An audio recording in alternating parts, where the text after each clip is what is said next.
Hey guys, welcome back to today's video. Today is Friday, October 22nd, 2021, and in about 11 days there is going to be a governor election in the state of New Jersey and the state of Virginia, two states that are otherwise deemed to be very solid for the Democratic Party, but more recently have narrowed up in ways that we have not expected so close to the final election.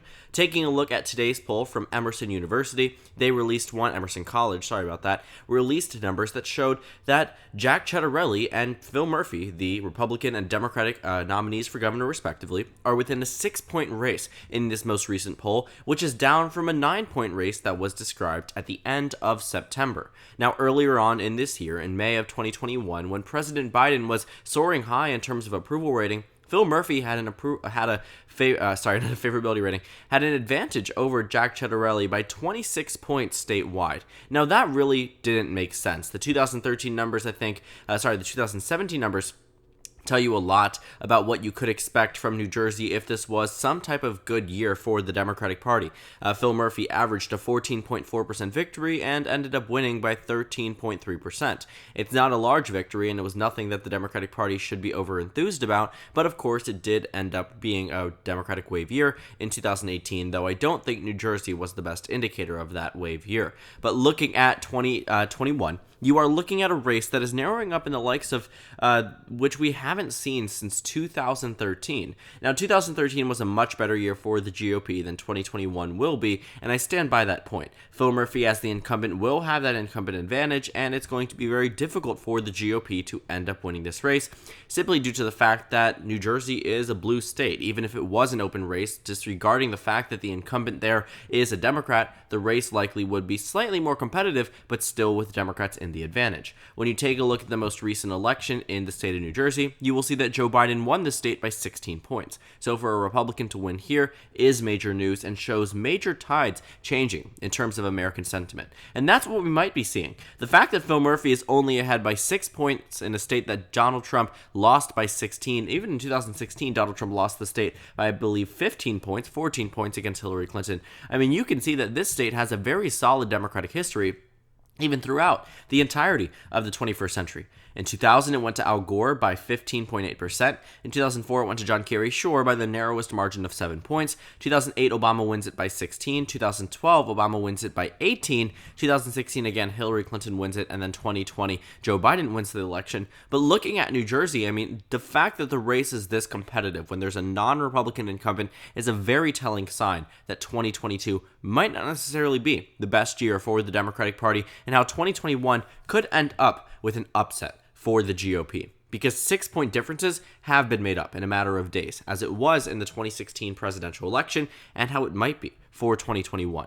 But my bet is still on a Democratic victory in New Jersey, but the title of this video isn't specifically talking about the state of New Jersey. In fact, we're going to be taking a look at the state of Virginia, which is now a 2-point race with Terry McAuliffe in the advantage by 1.8%. This is the Real Clear Politics average. The FiveThirtyEight average puts him in a better position at 2.8%, but neither of which are where Ralph Northam was 4 years ago in the finalized polling data, being ahead by 3.3% based off all of the polls that had been conducted. Now, we don't see as many polls put onto the Virginia governor's race in 2021, largely because of the polling inaccuracies from the 2020 election. Many polling companies are still apprehensive about entering back into the polling realm.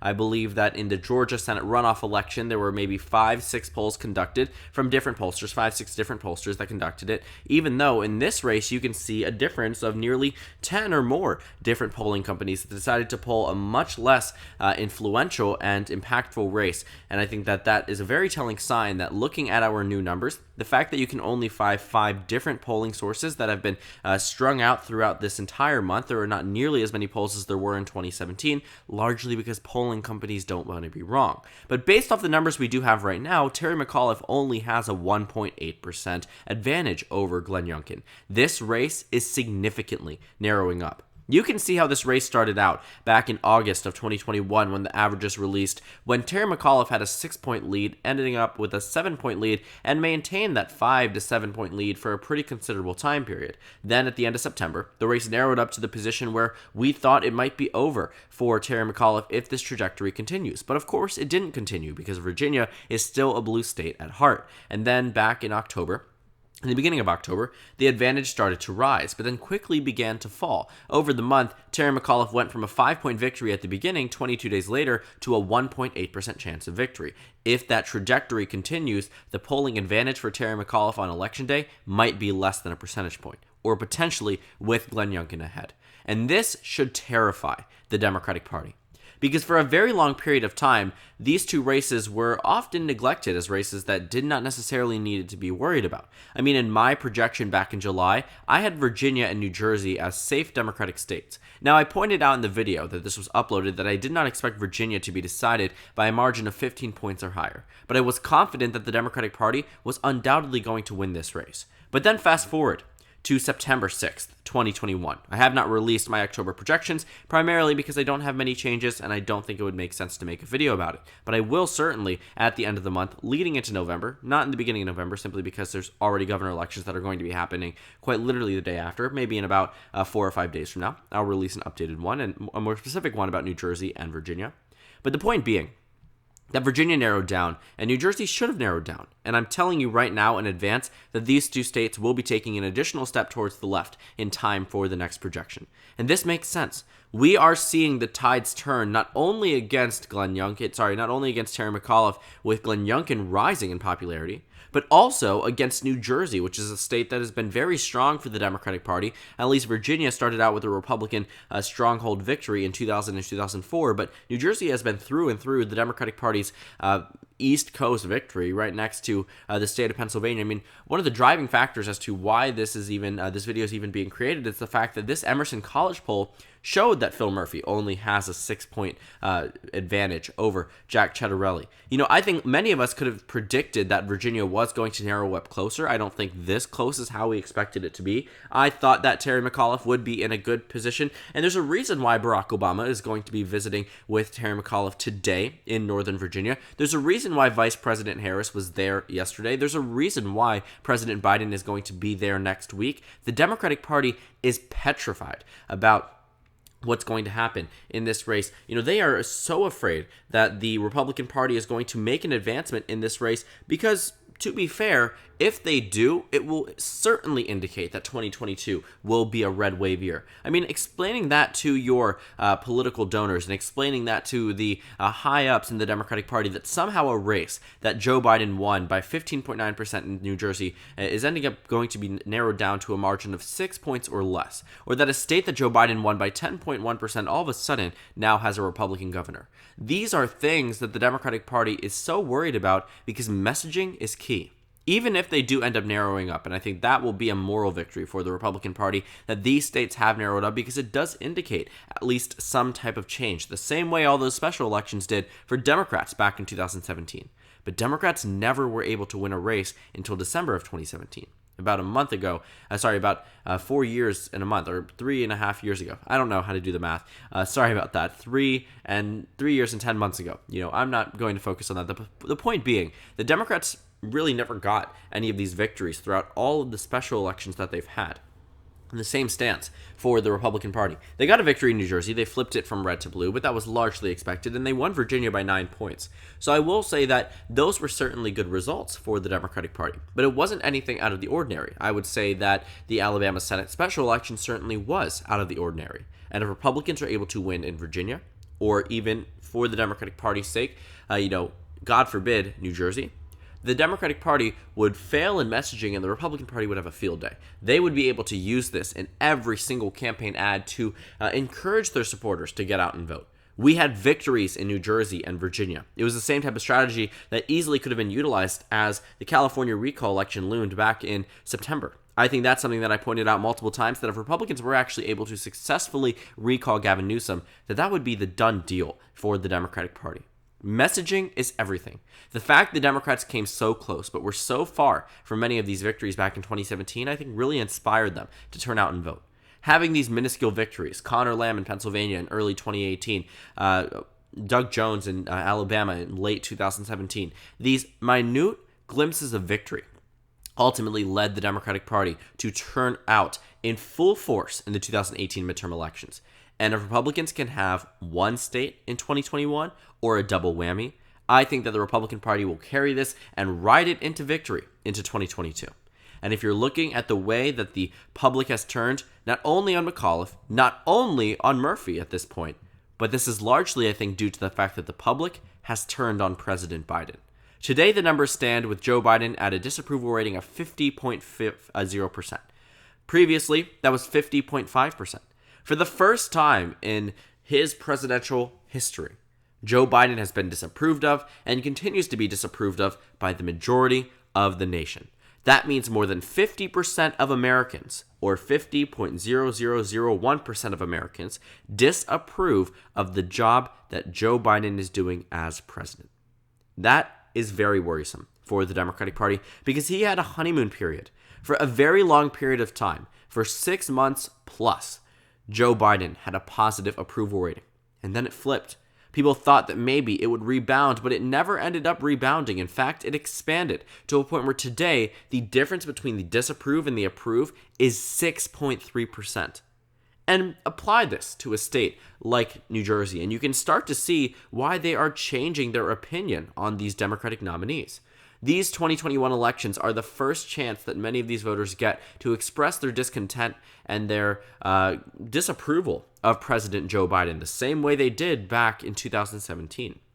Looking at New Jersey and Virginia, you can sort of apply it to the reduction in overall support nationwide. For instance, if he's at -6 nationwide and he won the state by 16, he should be at only +10 statewide. Well, the Democrats here seem to be averaging at a little bit worse than that. It seems that it's not a perfect science, but the overall average of the most recent 3 polls probably puts it around somewhere of Murphy being ahead by 9 to 10 points, which matches it but doesn't match it perfectly. Then you take a look at the state of Virginia. Subtract 10 points off the margin of Joe Biden's victory. Well, the Democrats should be holding ahead there by around 4 points. Again, not a perfect science because Terry McAuliffe is only ahead by 2 points. Some polls like Fox News and CBS News are a little bit closer to my estimate, but at the end of the day, the numbers here are telling us that the race is getting extremely close. And it sort of is coinciding with the fact that Joe Biden is falling out of public favor, not by a little bit, as it was when he was just disapproved of by 2 points or 3 points. But now you're talking at one point, which was 7 points just a day ago, is now down to 6 points, sure, seemingly an improvement, but not so much in actuality. And I think that when you're talking about the impact of the president on the Democratic candidates, you can never see it clearer than in the first year or the second year of a president's term.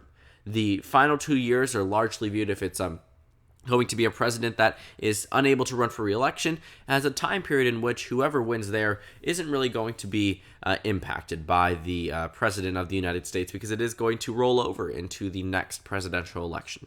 But when it comes down to, and also there won't be any midterms under that president again. But when you're talking about 2021 and 2022, the GOP, I think, is very enthusiastic to push back on President Biden. And they will get that opportunity at the ballot box in Virginia and New Jersey. I'm not trying to doom on the Democratic Party's chances of winning Virginia and New Jersey. I still expect them to win both of them.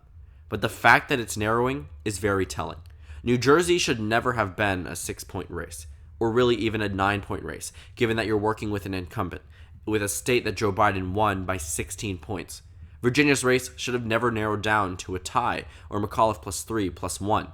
I would say that +5 would still be a showing that GOP sentiment is higher approved than Democratic sentiment across the state, or at least voters are changing their opinions on Joe Biden.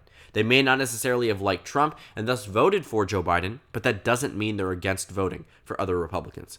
Glenn Youngkin was the right guy, is the right guy to meet this moment.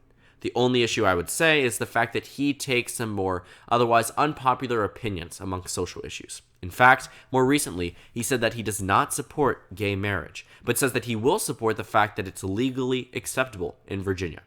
I don't have to remind you, but Virginia, again, is a blue state, and gay marriage is approved of with nearly 60% of support in Virginia.